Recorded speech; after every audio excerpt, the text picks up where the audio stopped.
So you'll see what that looks like now. So the question is saying, could you ask that question one more time? Yeah. Have you done any fan art for TV shows or movies? So I have done a lot of fan art, especially since I started doing fan art, and that's how I got into art. But yeah, some of my most recent art pieces are actually just fan art because I realized that everyone gets a ton of likes whenever they do fan art. So I was like, I want to get likes too. And so when I did that, that was the first piece that I've ever done that blew up. So yeah, I have a lot of good memories with fan art. And I do it a lot. All right, okay. Nicely done, Sam. And again, we'll keep going in a circle. That was great. That was perfect. Next, we've got, so now Sam has moved down and I have Farron to my top left. So we'll have Farron ask the second question. Farron, whenever you're ready, fire away. Okay.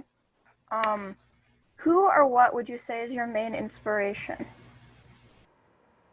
So my main inspiration that's art is actually an artist that worked on Voltron. His name is Ethan Becker, and he does really cool art.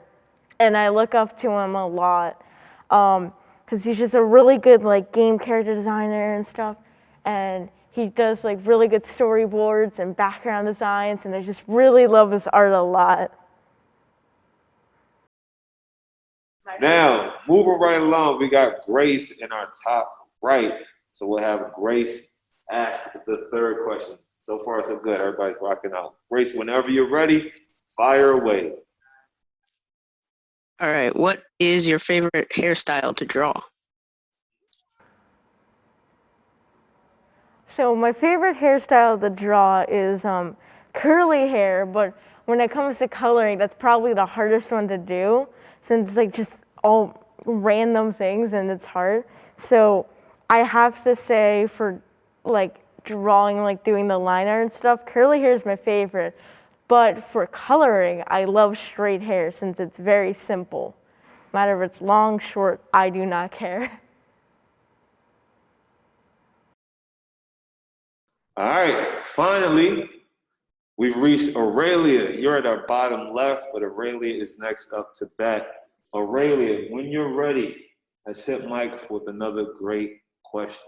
Well, I saw on your Instagram a lot of drawings of people. Do you only draw people or do you draw other things too sometimes? So I don't only draw people. Sometimes I will like, most of the drawings that I don't do of people, I do in my sketchbook because I have a targeted audience and and I just know from my audience that they wouldn't like enjoy it as much if I posted a ton of animals instead of a ton of people. But I do really enjoy to draw like horses in my sketchbook, and then I sometimes like to draw like the houses and like my dream room and stuff in my my sketchbooks. What kind of music do you listen to when you're drawing, if any?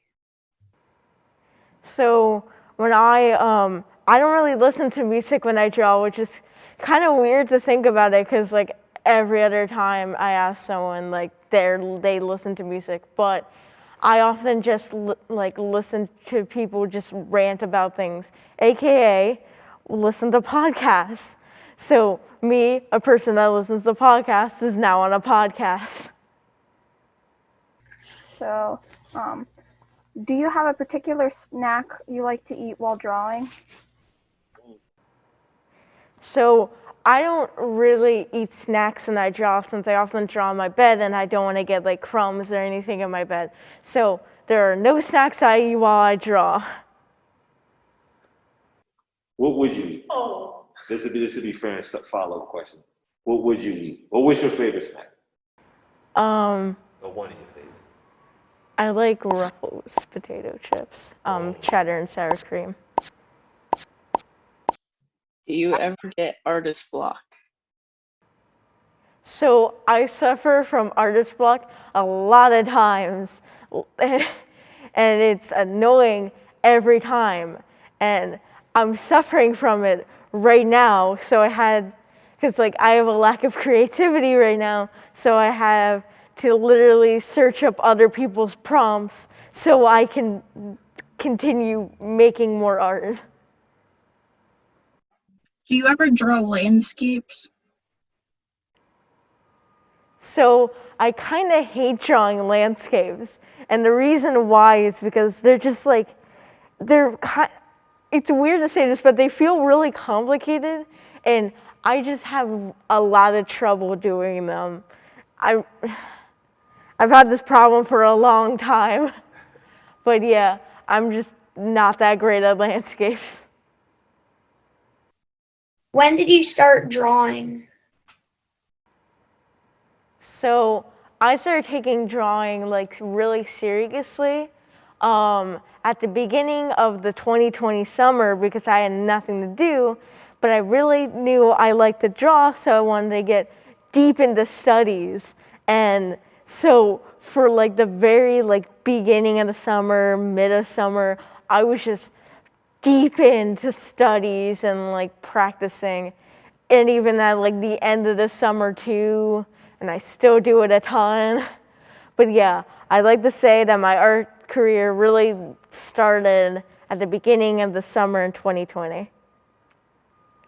So, how do you think art can be used as a tool for creating change? For example, when you did the food for thought fish thing, you put the message next to a really attention-grabbing image.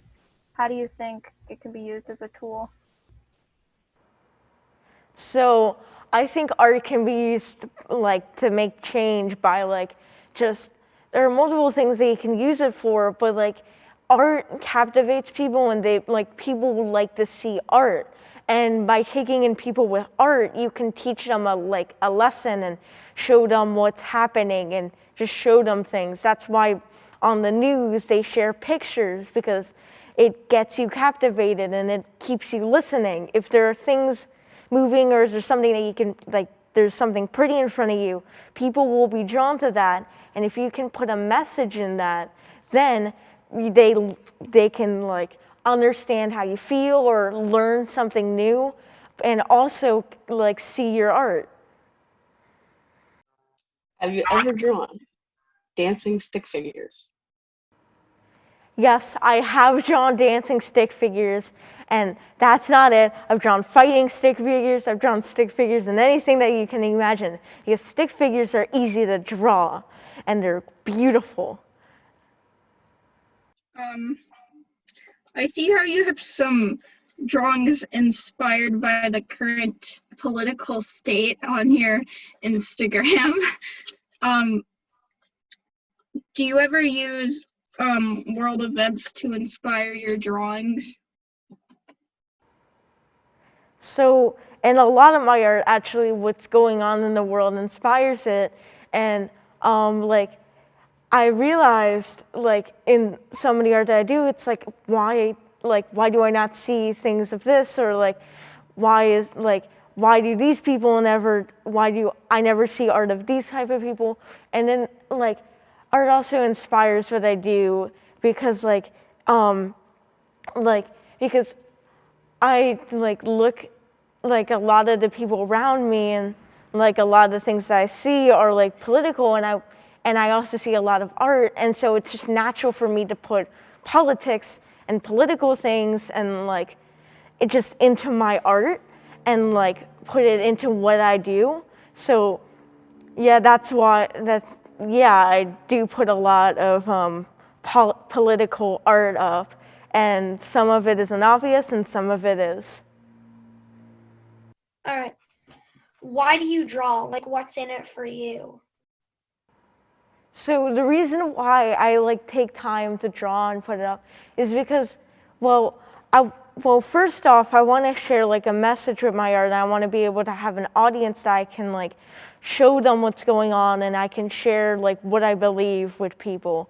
And so I want to put up like things that like political things and activism and stuff like that. So I keep doing art so I can keep getting people to like look at what I do, and so I can show them like what's going on and what's happening through my art. And then I also draw because I want to make a career out of this. And so like I want to be able to like earn a money and like earn a living, but everyone starts somewhere, so I gotta start getting in like an audience. So I'm just keep putting my heart and soul into putting art up on Instagram so I can get an audience and I can earn money from like Redbubble, and then I can get people to see me and then maybe get like a job or something. My question was, do you prefer do you like working with other people or do you prefer working alone? Like, are you open to collaborations? I'm always open to collaborations, and I feel like I never do them enough because I know that collaborations get me farther and they can get someone else farther, and I'm just always open to collaborations because there's really often just like no harm in it, to be honest, unless you're taking advantage of someone or like they're taking advantage of you. Collaborations are like a great thing, so I'm always open to them. When you draw a figure, do you have to reference something? I always reference something when I draw because it's very important because, well, first off, you always got references in your mind. It's called a visual library. Everything that you see, you keep a memory of it, right? You keep a memory of, like, let's say, like, your guardian, like your parent, guardian, or whatever face. Like, that's a visual reference. That's like a thought in your mind, and you know what that looks like vaguely in your mind. So I always have that on me because I don't lose my mind. My brain doesn't fall out when I'm drawing. So I always have that, but I also like to search up references since like sometimes you can't remember every detail, so it's very important to get like a photo reference. And I always do that when I draw. And because it's like very important. I see that you draw online and on paper, but do you ever paint? I do not paint because paint scares me a lot because I don't know how it works. I don't know how to do it, and I'm really scared, and I want to experiment, but I tried watercolor one time and now I just can't try any medium that's like painting, oil painting, acrylic painting, watercolor. It all scares me, so I just stick to my medium for now. And then you have it, but wait, there's one more. So we'll just do this. So Mike, this will be my question. If you can you leave us, my audience, Farron's audience, Grace's audience, Sam's audience, Aurelia's audience, can you leave us with a little bit of advice, if you would, or something that you've picked up, something that you've learned in your 11 years of life, being a creative, going through the ups and downs of being a creative? Is there any piece of advice that you can leave us with? My advice to everyone is just to, just keep trying because because giving up, you don't get anything out of giving up, right? But when you keep trying and you keep moving, pushing forward, and you keep like putting out everything that you have, someone's gonna see it, someone's gonna look at you, someone's gonna like it, and someone's gonna say, hey, like I really like what you're doing. Do you wanna help me with something? Or do you want any advice? Or just somebody cares about what you do, and if you ever just keep moving forward, because sometimes it feels like you should just give up, but the best thing to do is just to keep striving forward and keep pushing.